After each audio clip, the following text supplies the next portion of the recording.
ಬದುಕಿನಲ್ಲಿ ಎಷ್ಟೋ ಸರ್ತಿ ನಾವು ಅಂದುಕೊಂಡಿರ್ತೀವಿ, ಈ ಧರ್ಮ ಮತ್ತು ಅಧರ್ಮದ ಪ್ರಶ್ನೆ ಬಂದಾಗ ಜೀವನದಲ್ಲಿ ನಿಜವಾಗಿಯೂ ಕೂಡ ಧರ್ಮ ಅಂದ್ರೆ ಏನು ಅಂತ. ಭಗವದ್ಗೀತೆಯಲ್ಲಿ ಶ್ರೀಕೃಷ್ಣ ಬಹಳ ಸುಂದರವಾಗಿ ಹೇಳ್ತಾನೆ ಧರ್ಮ ಅಂದ್ರೆ ಏನು ಅಂತ. ಶಂಕರಾಚಾರ್ಯರು ಹೇಳಿದಂಥ ಅದ್ವೈತ ಸಿದ್ಧಾಂತ ಏನಿದೆಯಲ್ಲ, ಆತ್ಮ ಮತ್ತು ಪರಮಾತ್ಮ ಇವೆರಡೂ ಕೂಡ ಒಂದೇ ಅಂತ ಕೃಷ್ಣವನು ಕೂಡ ಅವತ್ತು ಅದನ್ನೇ ಹೇಳಿದ್ದ.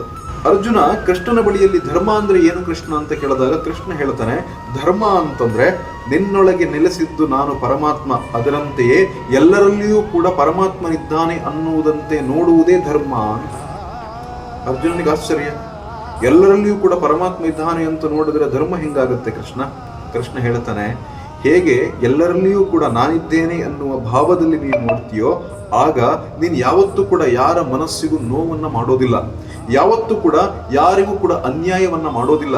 ಯಾಕೆ ಅಂತ ಕೇಳಿದ್ರೆ ನೀನು ಎಲ್ಲರಲ್ಲಿಯೂ ಕೂಡ ಪರಮಾತ್ಮನನ್ನ ಹುಡುಕ್ತಾ ಇರ್ತೀಯ, ಆ ಕಾರಣಕ್ಕೆ ಅಂತ ಕೃಷ್ಣ ಅದನ್ನು ಎಕ್ಸ್ಪ್ಲೈನ್ ಮಾಡ್ತಾನೆ. ಅಂದ್ರೆ ಧರ್ಮ ಅಂತಂದ್ರೆ ಎಲ್ಲಿ ಒಳಿತುಗಳಿದೆಯೋ, ಎಲ್ಲಿ ನ್ಯಾಯ ಇದೆಯೋ, ಎಲ್ಲಿ ಸತ್ಯ ಇದೆಯೋ ಅದನ್ನೇ ಧರ್ಮ ಅಂತ ಕೃಷ್ಣ ಕರೆದದ್ದು. ಎಷ್ಟು ಅದ್ಭುತ ಇದೆ ನೋಡಿ.